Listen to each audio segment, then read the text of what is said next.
உனக்கு அவ்வளோ தெரியலையாடா? அம்மா சொட்ட தலையா, உன்னதான்டா சொட்ட தலையான்னு சொன்னேன். டிக்கி, பைக்கு காற்று, முன்னாடி பெல்லு எல்லாம் கரெக்டாக வச்சுன்னுக்கிறேன். நான் வந்து நிற்கிறேன், எனக்கு வழி விட மாட்டேங்கிறியா? அவ்வளோ கர்ஜமாக போய் நிற்கிறியே, நான் கர்ஜி மண்டியா நீ? சொட்ட தலையா. ம், வழி விட்றா, ஆரன் வச்சுன்னுக்கிறேன் ஜோரா.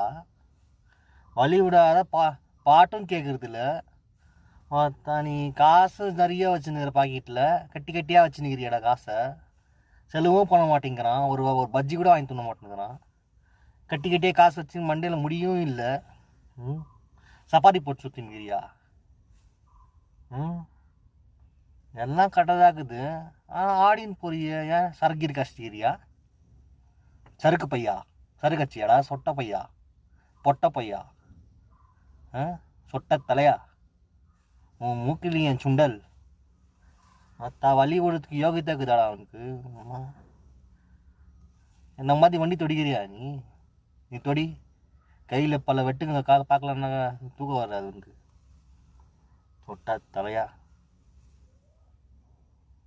வழி விடுறானா ஆரன் வச்சுன்னுக்குறான். பெரிய உமா கழுதை இல்லை ஏதோ ஒன்று சொன்னான்டா அவன்.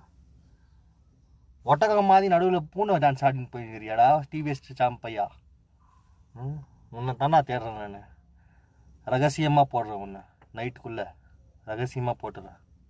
மன்மதன் படம் பார்த்துக்கிறதான சிம்புது, அதில் எப்படி ரகசியமாக வேலையை பண்ணுக்குவார், அந்த மாதிரி நான் வந்து டிரான்ஸ்பரண்ட்டாக வேலை பண்ணிட்டு உன்னை வந்து பார்சல் அனுப்பிச்சிட்றேன். அந்தமான் நிக்கோபாருக்கு தனியான காட்டில் வண்டியோட பார்சல் அடிக்கிறவனாரு. உன்னை வண்டியோட பார்சல் அடிக்கலன்னு வெய்ய. என் பேர் ஜான் இல்லை. உன்னை பார்சல் அடிக்காதது தவிர உன்னை எப்படி பார்சல் அடிக்கிறது தான் யோசனை பண்ணுக்கிறேன். கரெக்டாக நாளைக்கு 9 மணிக்கு எங்கே வரேன்னு நல்லா தெரியும். உன்னை ஒரு நாள் ஃபுல்லாக ஃபாலோ பண்ண போகிறேன்டா. ஒரு நாள் உன்னை பார்சல் அடிச்சிட்றேன். பார்சல் அடிச்சுட்டு அப்போ தான் அவன் புத்தி வரும்.